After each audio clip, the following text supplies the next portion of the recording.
오늘 우리에게 주시는 말씀은 열왕기하 2장 15절부터 25절까지의 말씀이고요. 설교의 제목은 회복되는 도시, 저주받은 도시입니다. 회복되는 도시가 있고요, 저주받는 도시가 있습니다. 오늘 본문을 보면 여리고 그리고 베델 두 도시가 나오죠. 두 성읍이 나옵니다. 성읍 그러면 굉장히 무슨 이조 시대 같은데요, 도시 그러면 갑자기 뭐 우리 얘기 같아요. 오늘 이 말씀도 마찬가지입니다. 우리 얘기죠. 여리고라는 도시가 있어요. 그리고 베델이라는 도시가 있어요. 서울이라는 데가 있고 또 인천이라는 데가 있습니다. 여러 가지 사람들이 살아가는 도시가 있는데 오늘 본문 두 군데에는 한 도시는 회복이 되고요, 한 도시는 저주 때문에 아마 슬피 우는 일이 있을 겁니다. 우리가 엘리사를 한 올해 말서부터 내년 초까지 엘리사를 보는 이유는 다른 게 아니에요.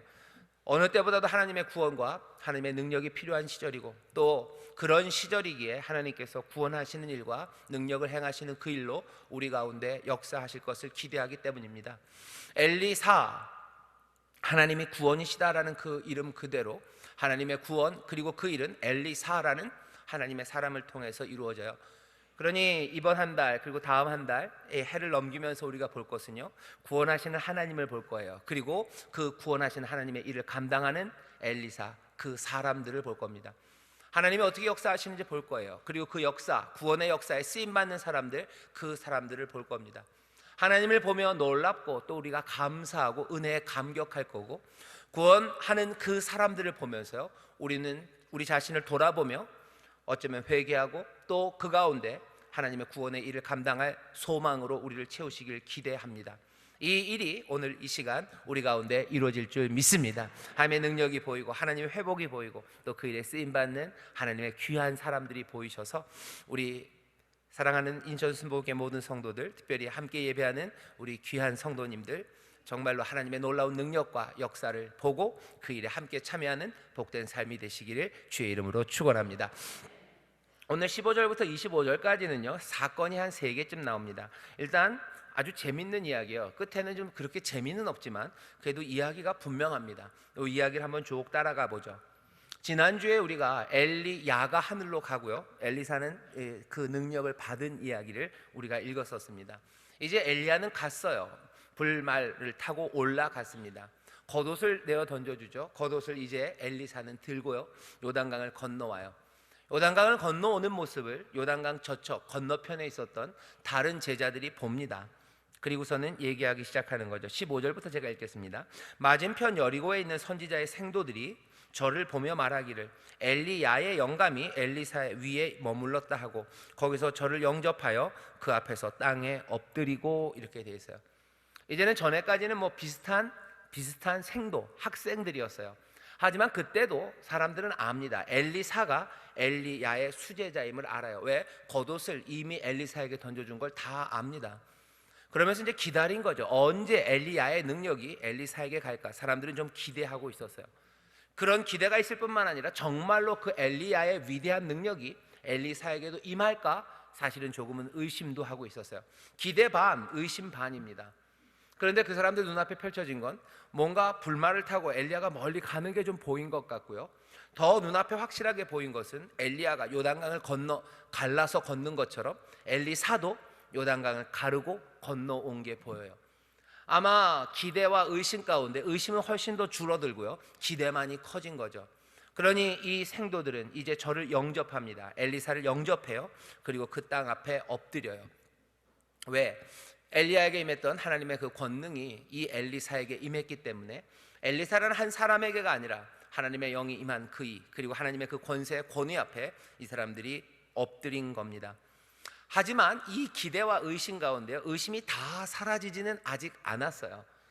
영접하고 믿고 무릎 꿇습니다. 하지만 의심은 남아 있어요. 의심이 어떻게 표현됩니까? 가로되 당신의 종들에게 용사 50인이 있으니 청컨대 저희로 가서 당신의 주를 찾게 하소서. 염려컨대 여호와의 신이 저를 들어다가, 엘리야입니다, 들어다가 어느 산에나 어느 골짜기에 던지셨을까 하나이다. 엘리사가 가로되 보내지 말라. 엘리야가, 선생님 엘리야는 하늘로 가셨다는 거예요. 근데 이 사람들 여전히 좀 의심이 남아 있어요. 혹시라도 여호와께서 들고 데려가시다가 뭔 일이 있으셔서 그냥 산이나 골짜기에 떨어뜨리신 거 아닌가? 그러면 시체라도 찾아와야 돼요. 아니면 혹시라도 부상당했으면 우리 찾아와야 되는 거 아닙니까? 라고 지금 이 생도들, 제자들이 엘리사에게 말합니다. 엘리사는 그러지 말아라. 올라가셨다. 엘리사는 분명한 믿음과 담대함이 있어요. 하지만 여기 있는 이 생도들은 여전히 기대와 믿음은 있습니다만은 뭐가 여전히 남아있어요? 의심이 남아있습니다. 조금은 의심이 있어요. 요거 확인하고 싶은 거예요. 엘리야가 그러지 말아라, 믿음으로 가자라고 얘기하는데도 이 생도들은 아니요, 우리에게 50인이 있으니 한번 찾아봅시다라고 17절 무리가 저로 부끄러워하도록 강청하매 하는 거예요. 부끄러워하도록 강청합니다. 엘리사가 좀 부끄럽대요. 왜 부끄러워요? 지금 말도 안 되는 일이죠. 수십 년을 이 엘리야와 함께 하나님의 능력을 보았으면서도 이 사람들은 여전히 확신 대신에 의심이 있는 것, 그 상황이 부끄러운 거예요. 아, 왜 이러지? 오글거리는 거죠. 믿음이 없는 사람들, 지금은 어떻게 된 게요? 약간 좀 반대입니다. 사람들이 믿음의 말을 하면 부끄러워해요. 믿음의 말을 하면 오글거린다고 사람들이 그래요. 여긴 반대예요. 의심의 말을 하는 것이 오글거립니다. 의심의 말을 하는 것이 오글거릴 뿐만 아니라 부끄러운 거예요. 우리 주변에서 신앙생활하는 사람들, 여기 있는 사람들 다 엘리야를 따르던 생도들이에요. 다른 사람들은 여호와를 떠났어도 여기 있는 이 사람들은 그래도 여호와 주님을 의지하고 믿는 사람들입니다. 그럼에도 불구하고 그 사람들 가운데 의심이 있는 사람들이 있습니다. 이때도 그랬고요, 지금도 그렇습니다. 엘리야가 그렇게 수많은 기적을 행했는 그것들을 보았는데도 불구하고 누구는 여전히 의심하는 사람들이 있죠. 이때만 아니요, 지금도요. 교회를 보면 많은 성도들이 하나님 앞에 나와서 하나님의 은혜를 누려요. 하나님 행하시는 기적을 봅니다. 하지만 모두가 다 믿음의 담대함으로 살아가는 건 아닙니다. 여기 의심하는 사람들이 있어요. 물론 의심은 점점 의심의 안개 거치고, 또 이런 찬송 있죠. 의심의 안개 거치고 점점 더 믿음으로 나아가는 것 맞아요. 그리고 그렇게 가고 있음을 믿습니다만 여전히 의심의 사람들이 있는 건 사실이에요. 이건 역전돼야 됩니다. 의심의 사람들이 많아지면 어떻게 되는지 아세요? 믿음의 말을 하면 사람들이 오글거린다고 그래요. 뭔가 어렵고 힘든 일들 가운데 결단하며 나갑니다. 헌신하며 나갑니다. 자, 헌신하며 갑시다. 믿음으로 하나님께서 이 일을 이루실 거고 우리를 도우십니다라고 말할 때 의심의 사람들이 많으면요, 이 믿음의 말들을 오글거린다고 생각해요. 오글거려요. 하지만 반대의 경우는 뭐죠? 원래는 믿음의 사람들이 더 많고요, 의심의 사람들이 더 적어야 돼요. 그래서 의심의 말을 할 때 오글거려야 되는 거예요.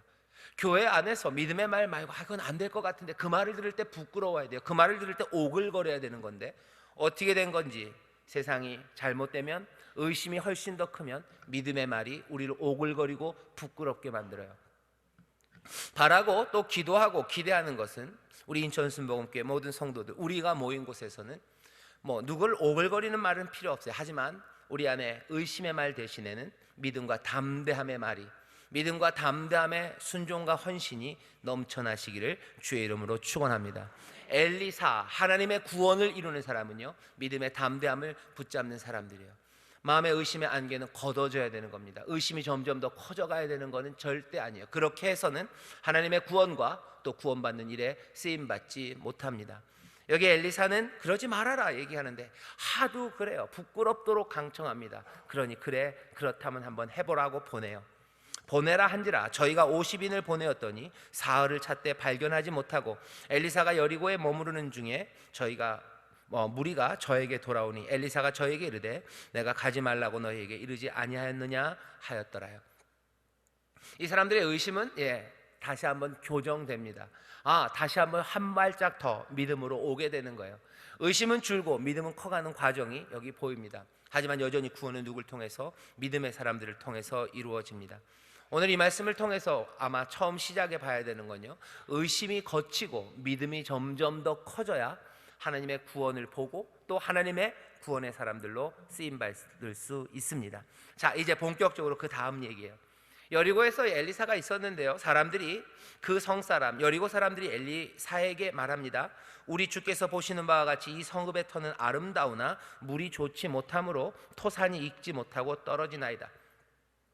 성은 참 아름다운데요, 물이 좋지 않아서 뭔가 열매가 제대로 맺히지 않는다는 거예요. 뭐가 물에 문제가 있다는 겁니다. 아마 석회질이 많았는지 아니면 무슨 독성이 있었는지 아니면 뭐 후쿠시마처럼 뭐 방사능 문제가 생겼는지 문제가 뭔지는 몰라요. 하지만 중요한 건 그 성은 아름다워요. 삐까번쩍합니다. 하지만 생명의 근원이 되는 물에 문제가 있어요. 생명의 문제가 있어요. 그럼 어떻게 됩니까? 여리고는 살 수 없어요. 성이 삐까번쩍한다고 사는 게 아니에요. 생명을 이루어줄 수 있는 그 생명의 근원이 문제가 생기면 심각해집니다. 이 문제를 이 여리고 사람들은요 엘리사에게 와서 부탁합니다. 이런 문제가 생겼다고 와서 말합니다. 그러니 엘리사는 어떻게 해요? 새 그릇에 소금을 담아 내게 가져오라 하매 곧 가져온지라. 엘리사가 물 근원으로 나아가서 소금을 그 가운데 던지며 가로되 여호와의 말씀이 내가 이 물을 고쳤으니 이로 쫓아 다시는 죽음이나 토산이 익지 못하고 떨어짐이 없을지니라 하셨느니라 하니 그 물이 엘리사의 말과 같이 고쳐져서 오늘날에 이르렀더라. 여리고에서 일어난 일을 보세요. 여리고에는 지금 문제가 있습니다. 여리고는 어떤 성이죠? 여러분들 잘 아시죠? 이스라엘이 가나안으로 들어왔을 때 첫 번째로 싸웠던 곳이 여리고입니다. 여리고가 왕창 무너졌어요. 7번 7일을 돌죠. 그래서 소리 질렀을 때 여리고 성이 그 두터운 성이 그냥 다 무너져 내렸어요. 하나님이 여리고를 이 이스라엘에게 주셨습니다. 여호수아가 그러죠. 이 여리고를 다시 세우는 사람, 이 무너진 성을 다시 세우는 사람 저주를 받을 거라고 그래요. 정말로 아니나 다를까 나중에 여리고 성 그게 너무 요충지였던 것 같아요. 성을 세우는데 아마 그 여호수아의 말 그대로 성을 세운 사람 그 사람에게 어려움이 처했던 바로 그 성이 여리고입니다. 여리고 아름다웠대요. 여리고는 아름답습니다. 여리고는 뭐가 좋은 것이 참 많은가 봐요. 하지만 생명의 샘이 말라 있죠. 저주받았던 도시입니다. 무너졌던 성입니다. 하지만 이제 다시 회복됐으나 여전히 문제가 있어요. 우리 주변에도요 아름다운 성이 있어요. 아름다운 도시입니다. 하지만 생명의 샘 그것에 문제가 있는 도시들이 있습니다. 뭐 여러 도시들이 그래요. 그리고 여러 사람들이 그렇습니다. 도시가 그렇죠. 예를 들어 볼까요? 서울 얘기하면은 괜히 무슨 자격지심에 그런 것 같은데 서울이 좋죠. 예, 서울이 아름답습니다. 하지만 서울에도 문제는 꽤나 많아요. 꽤나 많은 문제가 거기에 있죠. 뭐 뉴욕 아니면 여러분들 영화 좋아하시나요? 영화 뭐 고담시 배트맨 나오는데요. 높은 마천루들 높은 빌딩이 있어요. 스파이더맨 같은 거 나오면 뉴욕이에요. 뭐 대단한 부자들과 높은 빌딩들 뭐 멋진 사람들이 거기 있는 것 같아요. 하지만 그 뒤에는 큰 아픔들과 슬픔들 그리고 버림받은 사람들 그런 사람들이 가득합니다. 우리나라도 그렇죠. 우리나라도 뭐가 아름다워요. 수출이 뭐 3천억 불, 뭐 굉장히 경제 발전을 했고요. 그리고 사람들이 입고 다니는 옷도 그리고 살고 있는 집도 달라졌어요. 굉장히 좋은 집들 많습니다. 저희 집사람이 어디 가서 그래요. 어디 집에 갔더니 물을 못 틀었대요. 밥을 먹고 설거지를 하는데 이거 물 트는 데가 어디냐고요. 근데 킥킥 웃으면서 발로 아래를 이렇게 밟아야 물이 나온다면서요. 네, 뭐 그렇게 된대요. 그렇게 된대요. 집들도 굉장히 좋아지고요. 아주 아름답습니다. 하지만 요즘 나오는 거 보면 알아요. 살 수 없는 집들이에요. 살 수 없는 집들이고 그것들 때문에 더 어렵게 하우스 푸어라고 그러죠. 집 때문에 가난한 사람들, 집 때문에 소망을 잃은 사람들 많아요.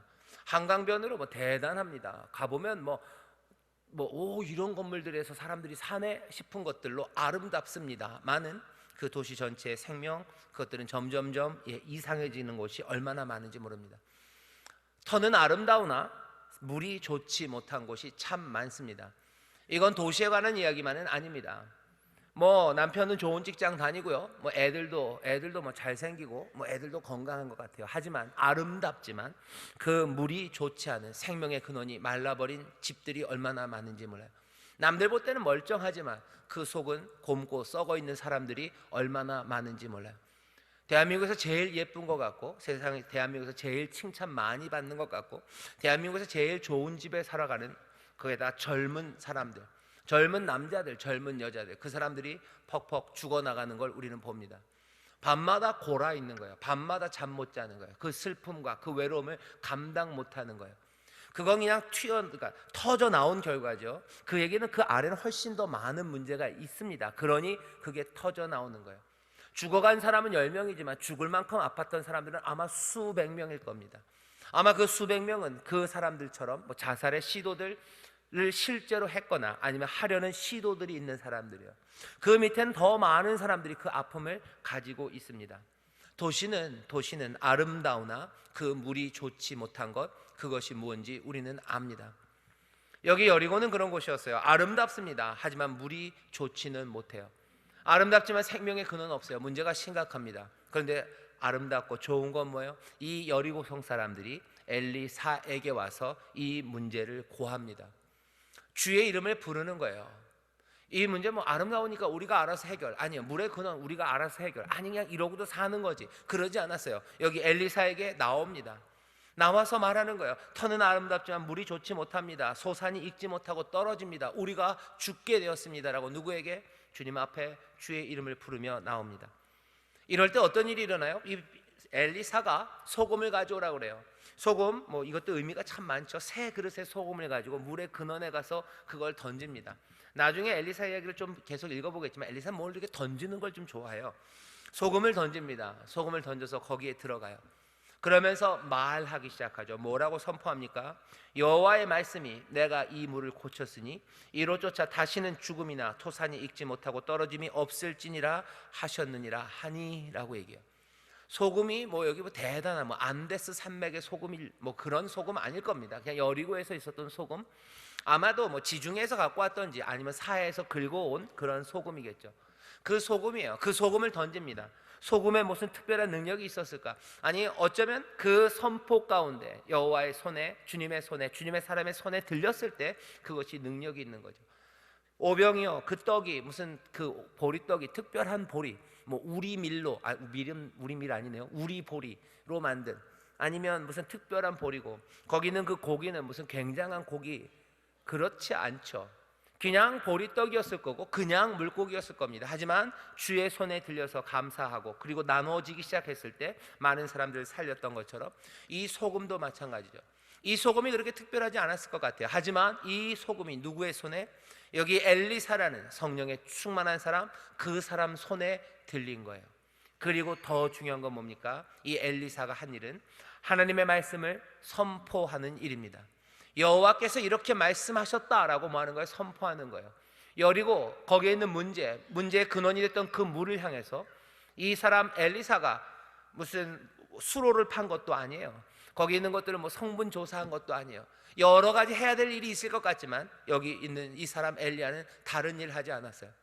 하나님의 약속을, 그리고 하나님이 행하실 그 일을 그곳에서 선포합니다. 나머지 일은 누가 하셔요? 구원하고 회복하고 고치시고 그리고 새롭게 하시는 일을 누가 하시는 거예요? 여호와 하나님. 왜? 여호와가 구원이셔요. 하나님이 구원이십니다. 그러니 이 일을 이제 하나님이 하나씩 하나씩 고쳐가시고, 구원의 일을 위해서 쓰임받는 엘리사는 뭐만 하면 돼요? 소금을 던지고 그 다음에 선포하면 됩니다. 도시가 어떻게 바뀌어졌나? 오늘 우리는 꿈 같은 이야기를 듣는 거예요. 도시가 어떻게 바뀌나? 내 가정이, 아니면 아름다우나 그곳에 생명이 없는 곳, 그곳이 어떻게 생명으로 가득 차게 될까 하는 거죠. 뭐 얘기하는 거예요? 받아들여진 소금을 던지고요, 하나님의 말씀을 선포합니다. 복음을 말합니다. 주님께서 우리에게 가르쳐 주신 것도 그거밖에 없어요. 가서 너희들 복음을 전해라. 얘기는 가서 내 이름으로 세례를 주고 내가 너에게 가르쳐 지키게 한 것, 그 모든 것 분부한 것들 가르쳐 지키게 해라. 그러면 된다 하는 거예요. 가서 선포해라. 가서 말해라. 복음을 말해라. 그러면 그곳에 하나님의 구원과 회복이 있다고 말씀하셔요. 엘리사 똑같은 일을 합니다. 가서 구원을 말하는 거예요. 하나님께서 물을 고치신다. 하나님이 이 물을 고치셔서 이제 생명이 떨어지는 그 일 없이 생명으로 충만하게 하신다. 그 말씀 여리고에 전해요. 그랬더니 어때요? 오늘까지 거기에 생명이 영원히 대대로 세세토록 하나님의 말씀이 그곳에서 이루어집니다. 오늘 이 말씀을 여러분들 믿음으로 받으시기를 주의 이름으로 축원합니다. 믿음으로 영접하시기를 주의 이름으로 축원합니다. 도시는 어떻게 바뀌어요? 던져지는 소금과 그리고 선포되는 말씀입니다. 그때 여리고가 바뀌는 것처럼 대한민국은 어떻게 바뀔까? 대한민국의 아름다우나 그 터에 있는 물들이 그게 좋지 않은 곳, 그래서 물이 좋지 않고 생명의 근원이 마른 곳, 그곳은 어떻게 바뀝니까? 던져지는 소금 그리고 선포되는 말씀, 그 두 개로 하나님의 역사 가운데 이 땅 대한민국이 변화될 줄 믿습니다. 가서 말하는 거예요. 가서 말하셔요. 여러분들 그때 또 뭐예요? 이상하다, 의심이죠. 그러니 앞에 있었던 15절부터 18절 말씀 기억하세요. 엘리사, 담대한 믿음의 사람, 거기 50인과 다른 제자들, 뭔가 기대는 하지만 여전히 남아있는 의심들이 있어요. 이 의심은 사라져야 됩니다. 사흘 길을 찾아서라도 뭐요? 이 의심은 사라져야 됩니다. 우리식으로 말하면 사흘을 금식하면서라도, 아니면 사흘을 말씀을 묵상하면서라도 어떻게 해야 돼? 이 의심은 사라지고 믿음과 담대함으로 오늘 이 말씀을 받으셔서 여리고가 변한 것처럼 우리의 삶과 우리의 도시가 변하게 되기를 주의 이름으로 축원합니다. 이 일에 이 엘리사처럼 아름답게 쓰임 받으시기를 주의 이름으로 축원합니다. 오늘 이 말씀을 기억하셔요. 그리고 마음에 받으셔요. 그 다음 이야기는 슬픈 이야기입니다. 저주받은 도시예요. 엘리사가 거기서 23절입니다. 베델로 올라가더니 길에 행할 때 젊은 아이들이 성에서 나와 저를 조롱하여 가로되, 이런 말 하면 진짜 안 되는데, 대머리여 올라가라, 대머리여 올라가라 하는지라. 엘리사가 돌이켜 저희를 보고 여호와의 이름으로 저주하며 곧 수풀에서 앙콤 둘이 나와서 아이들 중에 42명을 찢었더라. 엘리사가 거기서부터 갈멜산으로 가고 거기서 사마리아로 돌아왔더라. 이 말씀은요 굉장히 좀 뭐라 해야 되나, 교회 그리고 하나님을 모욕하는 사람들이 많이 사용하는 말입니다. 바라는 거죠. 바라. 무슨 기독교가 가르치는 게 이런 거냐? 저주해서 애를 젊은 아이들을 42이나 곰이 찢어 죽인 거, 이걸 그렇게 좋아하냐? 좋아하지 않습니다. 좋아하지 않아요. 가슴 아픈 이야기예요.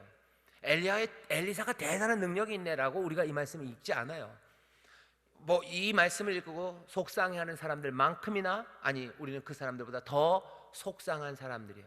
이러지 말기를 바라는 거지. 이거 자랑하는 거 아니에요. 야, 뭐 사람들은 그러죠. 니네 그래 한번 니네 한번 해봐라. 니네가 말하면 뭐 곰이 와서 사람 죽인다고 니들이 이렇게 대단하냐? 우리의 대단한 능력에 대해서 이 말씀을 읽으면서 생각하는 기독교인들은 없습니다. 이 말씀을 읽으면서 그들만큼이나 가슴 아파서 읽는 말씀이에요. 여기 있는 이 일이 벌어진 곳은 베델입니다. 여리고와도 달라요. 여리고는 이스라엘 사람들이 처음에 들어왔을 때 있었던 이방의 성, 무너졌던 성이에요. 하지만 베델은 대대로 하나님의 능력과 영광을 그분에게 들렸던 바로 그곳이에요. 지난주에 말씀드렸죠. 아브라함이 하나님의 약속을 받고서 단을 쌓았던 곳 베델입니다. 야곱이 나중에 그곳을 또 베델, 하나님이 나와 함께 하신다, 광야로 내가 혼자 가는 것 같지만 아니에요. 아무도 없는 곳 같고 황량한 곳이고 위험한 곳 같지만 여기에 하늘에서 이 땅으로 사다리가 열려 있어요. 하나님과 통한 곳이에요. 어느 곳에 가건 험하고 위험하고 외롭고 어느 곳에 가건 그곳은 하나님의 집. 왜? 하나님이 나와 함께 하시고 우리와 함께 하심을 야곱이 확인한 자리, 그 자리가 베델입니다. 원래 이름은 루스였어요. 근데 아예 이름을 바꿨어요. 여기는 베델이에요. 루스 아니에요. 위험한 곳 아니에요. 여기는 하나님의 집이에요. 외로운 곳 아니에요. 여기는 외로운 곳 아니에요. 여기는 하나님의 집이에요. 나 슬픈 곳 아니에요. 여기는 하나님의 집. 하나님이 나와 함께 하신다라고 야곱이 믿음을 고백한 곳. 야곱의 이름이 나중에 이스라엘로 바뀌어요. 그렇게 되면 뭡니까? 이스라엘이 믿음을 고백한 곳이 베델이에요. 삶의 환경이 어떤 곳이건 간에 하나님은 우리와 함께 하신다고 고백하는 곳이 바로 베델이었습니다. 야곱에서 끝난 거 아니에요. 사무엘이 하나님의 말씀을 가르쳤던 곳이 베델입니다. 많은 사람들이 베델, 그 이름 자체가 벳엘이에요. 하나님의 집입니다. 이름 자체가 뭐예요? 은혜가 되는데요. 이름 자체가 은혜가 되는데요. 조상들을 생각하면서 하나님의 약속을 생각할 수 있는 그곳이 베델이에요. 그 베델이 어떻게 변했나 하는 거죠. 열왕기 하에서는 그냥 베델이라고만 얘기하지만 우리가 앞에 성경 열왕기 상서부터 쭉 읽어왔으면 베델이 어떤 곳이 되었는지 우리는 압니다. 어떤 곳이 되었어요? 다윗의 아들 솔로몬이에요. 솔로몬이 잘못했죠. 그래서 그 왕국이 갈라져요. 남쪽은 르호보암이, 그리고 북쪽은 여로보암이 다스리기 시작합니다. 북쪽 이스라엘의 여로보암이라는 어쩌면 반역한 사람이죠. 구테타 일으킨 장군이 세운 나라가 북쪽 이스라엘입니다.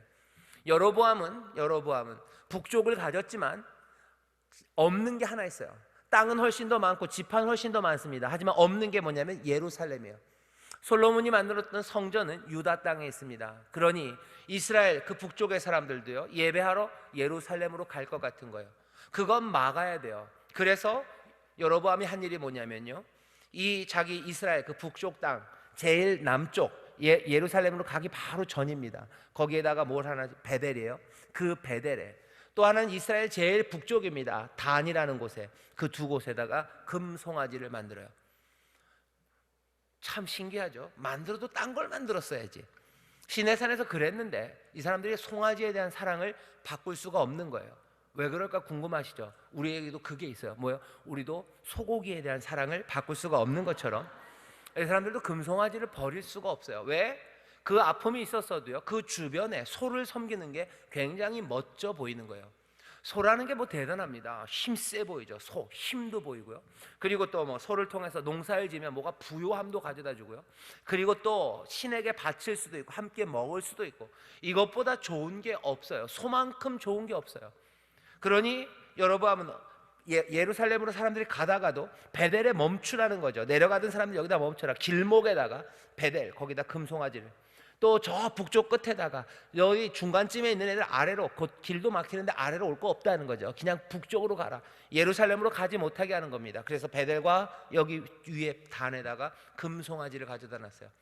금송아지만 가져다 놓으면 자동으로 다 되는 건 아니죠. 송아지를 가져다 놓고 그 금송아지를 가지고 그 금송아지 앞에서 뭔가 예배하고 그 앞에서 즐거워할 만한 그런 엔터테인먼트, 즐거운 거리가 있어야지 오는 거지. 거기다 송아지 하나 놨다고 누가 옵니까? 오지 않아요. 그러니 거기 뭐예요? 그 우상 숭배를 활성화시켜 놔야 돼요. 그래야 예루살렘으로 못 갑니다.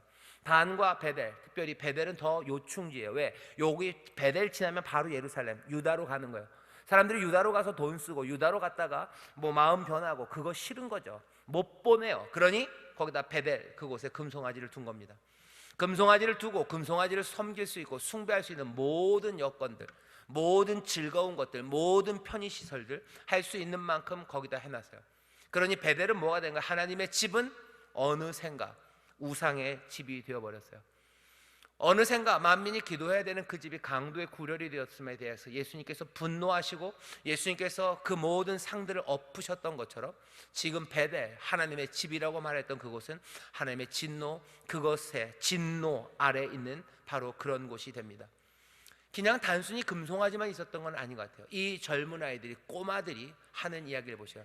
대머리에 올라가라, 대머리에 올라가라. 이 사람들은 자기들이 살고 있는 그곳이 베델이 우상의 집이 된 거에 대해서 가슴 아파하고 있지 않아요.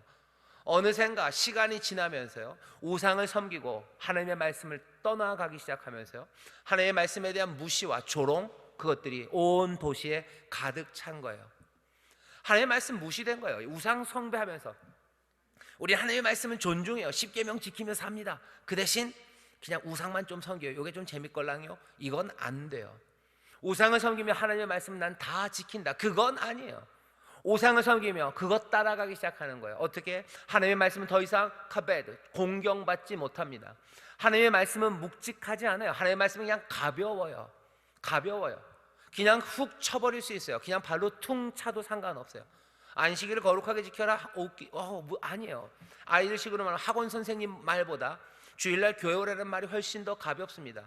학원 선생님이 오라면 가야 돼요. 김 부장님이 등산 가자 그러면 그건 죽어도 가야 됩니다. 감기 몸살로 열이 40도가 올라야 돼요. 부장님이 주일날 등산 가야 된다 김대리 그러면 꾸역꾸역 와요. 하지만 주일날 교회 오는 거, 그건 그렇게 무겁지 않아요. 공경받지 못합니다. 하나님께서 용서하라고 하는 말씀, 하나님께서 사랑하라고 하는 말씀, 하나님을 헌신하라는 말씀, 몸된 교회를 위해서 네가 달려가라 하는 그 말씀은 뭐예요? 카베드 아니야. 가볍게 여겨져요. 공경받지 못해요. 다른 것 두려움으로 우리에게 협박하는 말들이 훨씬 더 무서워요. 훨씬 더 그게 무거워요. 어느샌가 베델은 우상의 집이 되고 하나님의 말씀과 하나님의 뜻은 가볍게 조롱과 멸시, 그리고 아무것도 아닌 것처럼 되어버린 곳, 그곳이 베델입니다. 베델은 어떤 곳이 되어버렸어요? 하나님의 은혜가 가득했던 곳, 하나님의 약속이 있던 곳에서 이제 하나님의 말씀이 경시되었던 곳, 하나님의 역사하심에 대해서 아무런 관심이 없는 곳, 하나님의 역사를 오히려 비웃는 곳이 되었어요. 여리고가 오히려 아닙니다. 여리고는 터는 아름다우나 우리 물의 근원이 좀 문제가 있습니다 라는 이야기를 누구에게? 엘리사에게 와서 하는 그 모습들이에요. 베델은 아닙니다. 여기 이상한 아이들이 그냥 툭 등장한 게 아니에요. 애들은 그 노래를 어디서 배웠어요? 분명히 부모님들한테 배웠어요. 선지자라는 거 온 이스라엘이 알아요. 엘리사가 선지자라는 거 압니다. 그냥 아무것도 모르는 그냥 아저씨 하나가 지금 지나가는 거 아니에요. 아저씨 하나가 지나가서 저 아저씨 대머리네 하면 끝났겠죠. 근데 아이들이 하는 노래 대사를 보세요. 대머리여 올라가라, 올라가라. 엘리사가 누군지를 알아요. 게다가 그 앞에 있었던 일이 뭔지도 이미 베델도 들었어요. 이전에 엘리야와 엘리사가 엘리야가 하늘로 올라가기 전에 지난주였죠. 베델을 지나갔습니다. 베델을 지나갔을 때 베델 사람들이 박수치고 환영하고 그런 얘기 하나도 없죠. 아마 무슨 일이 있었는지 우리 미루어 짐작할 수 있습니다. 엘리야와 엘리사가 그 동네를 지나갔을 때 그때도 조롱 섞인 눈으로 봤을 거예요. 아마 엘리야라는 명성이 두터웠기 때문에 조롱하는 말이 없었는지 모르겠지만 이젠 엘리야도 없어요. 엘리야도 없는데 엘리사, 하나님의 사람이라는 사람이 들어와요. 그렇게 되다가 보니까 대머리야. 놀리기 딱 좋아요. 올라가라, 올라가라. 여기 엘리사가 이 사람들에게 저주한 건 이것들이 내 대머리를 알아봤네, 그것 때문에 욱한 건 아닙니다. 뭐 그럴 수도 있습니다. 머리가 없으신 분들 그것 때문에 굉장히 힘들어하셔요. 굉장히 힘들어합니다. 머리가 있는 분들은요, 그냥 뭐 그거 별거 아니지라고 쉽게 얘기하는데 그렇지는 않은가 봅니다. 굉장히 어려워하셔요. 여러분 속으로 담임 목사님 자기는 머리가 있다는 거지? 라고 그러시는데 기도해 주셔요. 네, 대머리에 올라가라는 게 대머리를 놀려서만은 아니에요. 이 말이 지칭하고 있는 바가 아주 고약합니다. 아주 고약해요. 엘리야가 올라갔죠. 근데 뭐래? 대머리요, 너도 올라가라. 한번 해봐라는 거죠.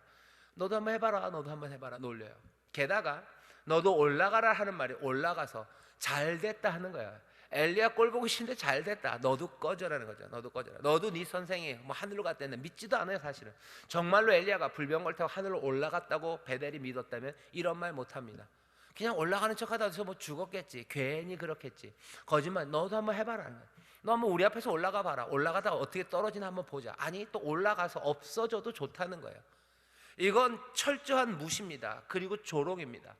하나님의 사람, 하나님의 역사, 거기에 대해서 아무 관심도 없고요. 아이들이 이 노래를 불렀다는 건 뭘 얘기하는 거예요? 베델 전체가, 이 동리, 이 도시가 얼마나 하나님의 은혜에서 떠났고 하나님의 말씀에 대한 조롱과 멸시 그리고 불신이 가득한지를 단적으로 보여주는 거예요. 이건 엘리야 자기 선생에 대한 이야기예요. 이건 뭐야? 하나님에 대한 모독인 거죠. 그냥 나 대머리라고 놀린 거 아닙니다. 사람들이 대머리라고 한번 놀렸다고 욱해서 사람을 죽이냐? 그리고 내 능력이라고 그걸 자랑하냐? 그 하나님의 말씀을 전혀 이해하지 못하는 사람들이 하는 말이에요. 교회와 성경을 비난하는 사람들이 꽤 많은데요, 그 사람들이 성경을 못 읽는 사람들이에요. 뭔 얘기를 하는지 모르니까 그러는 거예요. 몰라서 그러는 거죠. 예수님이 십자가에 사신 말씀이 딱 맞습니다. 저들이 무슨 얘기를 하는지 몰라요. 비난하는 게 뭔지를 지금 모르고 그렇게 얘기하는 겁니다. 베델에서 했던 이 이야기는요, 아마 이 설명을 들으면 그들도 엘리사가 한 일이 그렇게 감정을 주체 못해서는 아니겠구나라고 알 거예요. 왜냐하면 꼬맹이들도요, 중학생, 초등학생들만 해도 해서는 안 될 말이 있어요. 그건 뭐냐면 여러분들 아시나요? 패드립이라고? 모르시죠? 패드립이라고요, 부모님 얘기하는 거예요. 애들도 싸우는데 그냥 싸우면 괜찮아요. 근데 애들도 하면 안 되는 말이 있어요. 직접도 그렇고 뭐 게임하면서 뭐 이렇게 말이 왔다 갔다 하죠. 그때 절대 하지 말아야 되는 게 패드립입니다. 패는 영어로 페어런츠, 부모예요. 부모님 욕하면 안 돼요. 그럼 애들도 그건 가만히 안 있어요. 지들끼리 욕하다가도요, 이게 패드립을 하네 그러면 그 다음부터 뭐 주먹이 날아가는 거예요.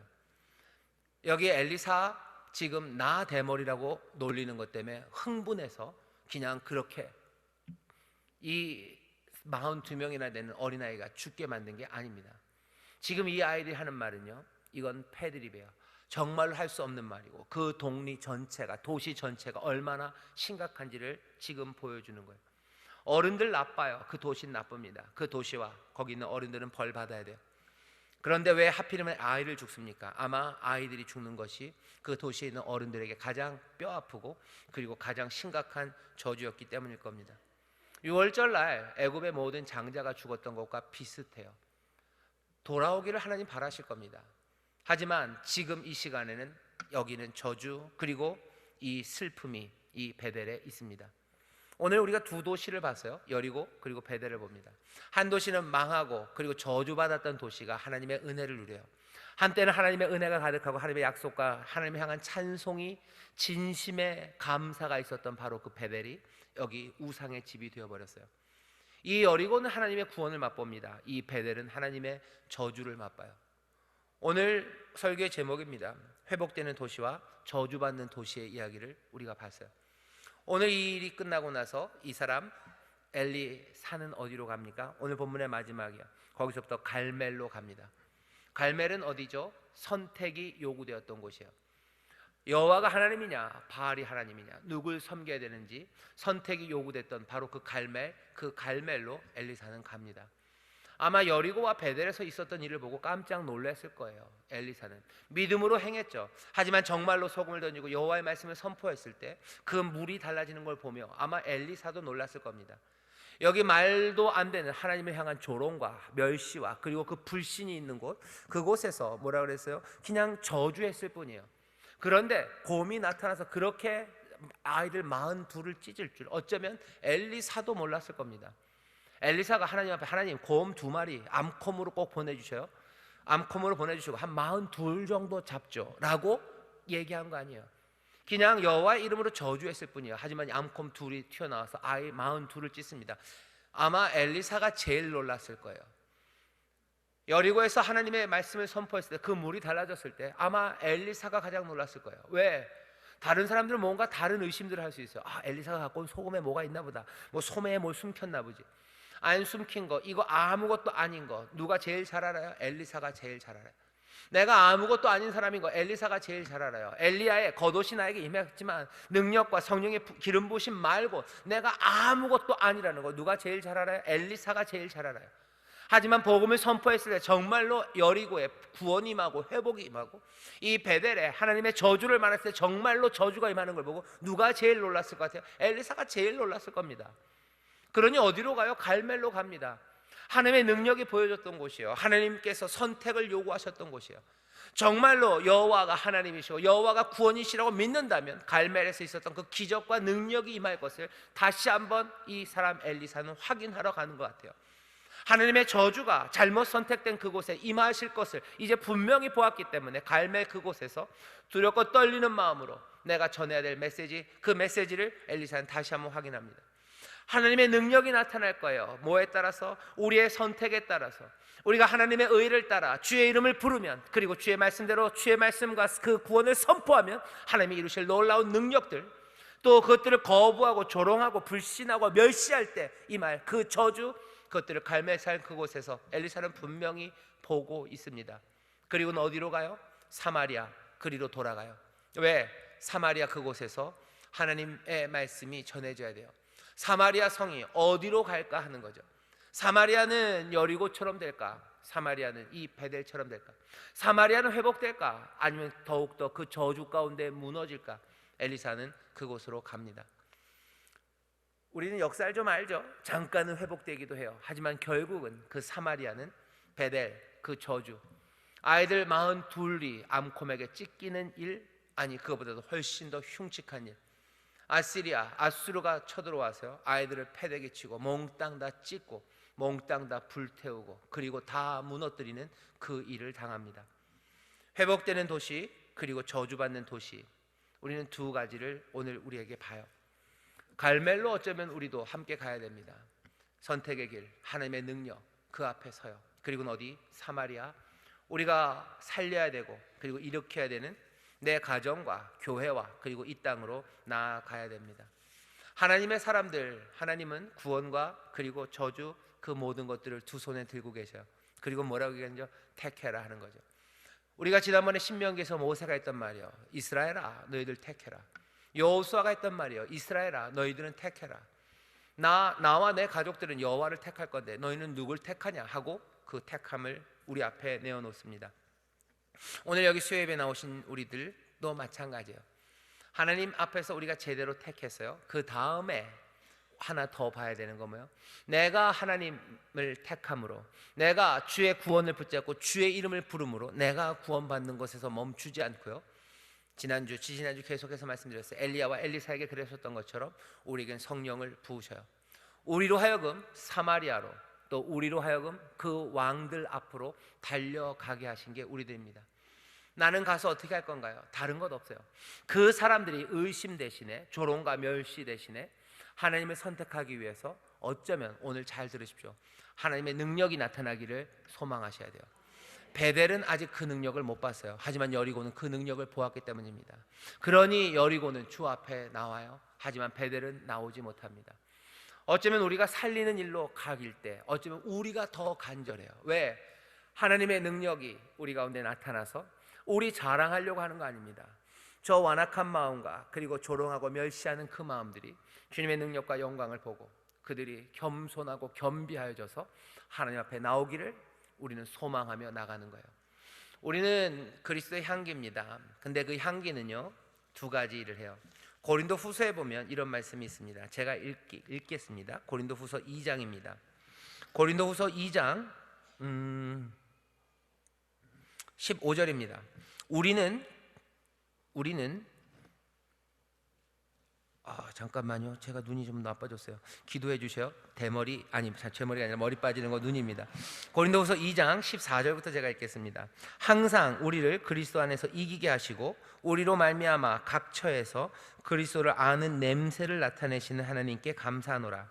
우리는 구원 얻는 자들에게나 망하는 자들에게나 하나님 앞에서 그리스도의 향기니 이 사람에게는 사망으로 쫓아 사망에 이르는 냄새요 저 사람에게는 생명으로 쫓아 생명에 이르는 냄새라. 누가 이것을 감당하리요? 하나님은 우리로 하여금 냄새 나게 하신대요. 여러분들 갑자기 냄새를 나게 한다고 이러는데요, 하나님은 우리에게 냄새 나게 하는데, 다시 읽겠습니다. 14절부터 읽고 싶네요. 자꾸 이러다가 보면 고린도후서 1장부터 읽고 싶어지는데, 항상 우리를 그리스도 안에서 이기게 하시고 우리로 말미암아 각 처에서 그리스도를 아는 냄새를 나타내시는 하나님께 감사하노라. 우리를 이기게 하시고요, 우리가 그리스도를 아는 사람이라는 냄새를 풍기게 하셔요. 구원자를 우리가 알아요. 우리는 그분을 아는 사람 같은 냄새예요.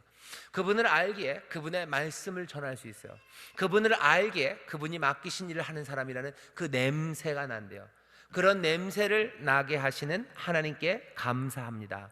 우리는 구원 얻은 자들에게나 망하는 자들에게나 하나님 앞에서 그리스도의 향기예요. 누구에게나 그리스도의 향기로 갈 겁니다. 하지만 누구에게는 이것이 생명이 되고요, 누구에게는 저주가 됩니다. 이 사람에게는 사망으로 쫓아 사망에 이르는 냄새, 저 사람에게는 생명으로 쫓아 생명에 이르는 냄새라. 누가 이것을 감당하리요? 둘 중에 하나예요. 영접하든지 아니면 조롱하든지요. 아무 냄새가 안 나면 지나갈 겁니다. 하지만 이건 누구도 감당할 수 없는 냄새예요. 이 냄새는 절대 사라지지 않아요. 둘 중에 하나예요. 좋아하든지 아니면 고개를 돌리든지입니다. 그런 향기, 그리스도의 향기는 그런 거예요. 요한복음 3장에서 그렇게 얘기하시죠. 예수 그리스도 하나님의 아들을 우리에게 주어 세상을 사랑하셔서 독생자를 주셨어요. 누구에게나 몽땅 다 믿는 자에게 영생을 주게 하시려 구원하시려고 주신 게 맞아요. 하지만 요한복음 그 다음을 보면 어떻게 돼요? 사람들이 빛이 세상에 옵니다. 모두가 다 빛을 영접하는 건 아닙니다. 사람들이 자기 행위가 악함으로 빛보다 어둠을 더 사랑해요. 빛이 오시면 이것도 향기와 똑같아요. 둘 중에 하나예요. 영접하든지 아니면 돌아서든지입니다. 회복 그리고 저주, 가만히 있었으면 어떻게 될지 몰라요. 하지만 빛이 오기 때문에 갈라놓는 거예요. 그리스도의 향기가 임하기 때문에 세상은 이제 결정해야 되는 겁니다. 우리를 그렇게 부르셨대요. 누구도 감당하지 못할 그리스도의 향기로 부르셨어요. 사람들의 사망에서 사망으로 아니면 생명에서 생명으로 이르게 하는 일을 누구에게? 이제 우리에게 두셨습니다. 우리에게 그리스도의 향기가 없다면 아무 문제 없어요. 그죠? 그리스도 향기가 없는 사람 생각해 보세요. 그리스도 향기가 전혀 없는 사람이 어떤 직장에 가봐요. 그럼 그냥 직장은 그냥 그대로일 겁니다. 그냥 별일 없어요. 하지만 그리스도 향기가 분명한 사람이 가면요, 직장은 둘 중에 하나예요. 영접하든지 아니면 조롱하든지입니다. 누가 회복됩니까? 누가 저주받습니까? 우리는 알아요.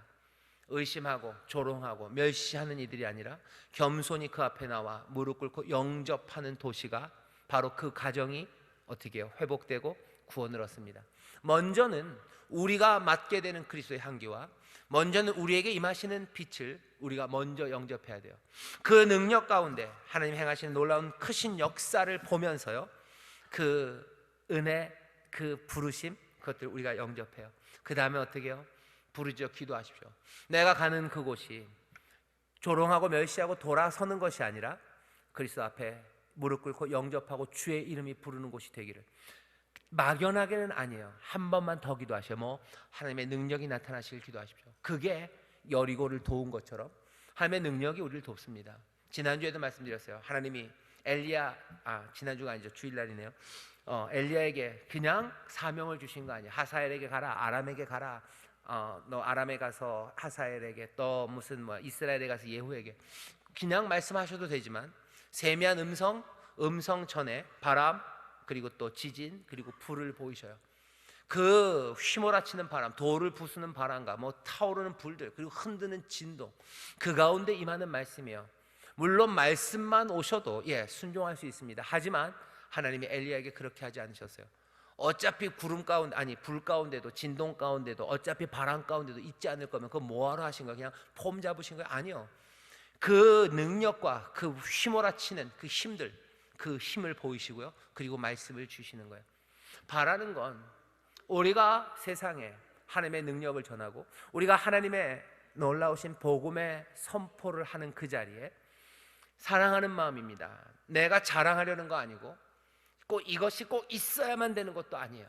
하지만 우리의 연약함을 알고 또 우리가 하나님의 말씀이 어떻게 이루어졌는지를 보기 때문에 우리에게 하나님의 권능이 나타나기를, 하나님의 능력이 나타나기를, 크신 역사 베푸셔서 하나님 바라기는 이 완고한 마음들과 의심하고 조롱하는 이들이 하나님 앞에 겸손하게 무릎 꿇는 일이 있기를 우리는 그것을 소망하며 나가는 겁니다. 마가복음, 마태복음 늘 그러시는 거예요. 예수님께서 사람들, 제자들을 보내시면서 그냥 말씀만 거기 손바닥에 적어서 보내신 거 아니에요. 하늘과 땅에 있는 모든 권세를 나에게 주셨다. 하늘과 땅에 있는 모든 능력을 나에게 주셨다. 그러니 너희들 염려하지 말아라. 볼지어다 내가 세상 끝날까지 너희와 함께한다. 너희들 가서 복음 전해라. 전하는데 두려워하지 말아라. 얘기하는 거죠. 할 수 있거든이 무슨 말이냐? 믿는 자에게 능치 못함이 없는 일을 하셨던 바로 그 주님이 너희는 온 천하에 다니며 만민에게 복음을 증거하라 얘기하시며, 무슨 권세를, 뱀에 물려도 괜찮아요, 독을 마실지라도 해를 받지 않아요. 이 모든 것들이 말하는 건 뭡니까? 하나님의 놀라우신 크신 역사예요. 엘리사, 하나님의 구원, 이 역사에 기적의 이야기가 많이 있습니다. 사람들은 이건 옛날 이야기라 그렇대요. 그 사람들은 잘 몰라요. 아니, 옛날 이야기 때문에 기적이 나온 게 아닙니다. 그것이 필요하기 때문에 있었던 것이고 지금도 마찬가지입니다. 하나님의 구원을 마음껏 누리셔요. 그리고 여러분들 그 구원의 일을 감당하는 그리스도의 향기가 되어서 갈 때는 둘 중에 하나로 쫙 갈라질 거예요. 바라는 건 뭡니까? 사람들이 사망에서 사망으로가 아니라 생명으로 생명으로 이르기를 바라죠. 그러면 우리는 어쩌면 더 간절하게, 그 이들보다도 더 간절하게 하나님의 크신 역사가 나타나기를 우리는 기도해야 됩니다.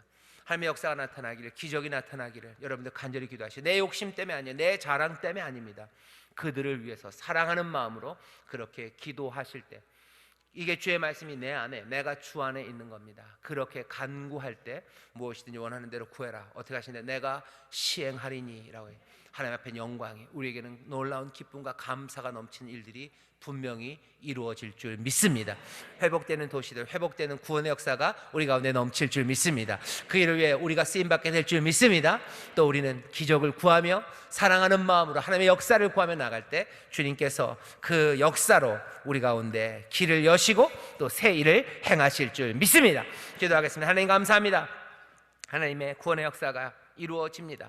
복음을 선포하며 나갈 때 회복이 일어납니다. 주님, 조롱하고 멸시하는 자들도 주 앞에 돌아오기를 원합니다. 주여, 기도하며 우리가 나아가기는 하나님의 역사가 그들 앞에 펼쳐져 주여 그들의 완고한 마음이 깨어지고 의심하는 마음 사라지고 주 앞에 나타나기를 원하오니, 주여 우리 가운데 능력을 더하시고 우리 가운데 큰 일을 행하셔서 하나님 영광 받으시고 우리에게는 생명이 풍성케 하여 주시옵소서. 감사드리며 예수 이름으로 축복하며 기도하옵나이다. 아멘.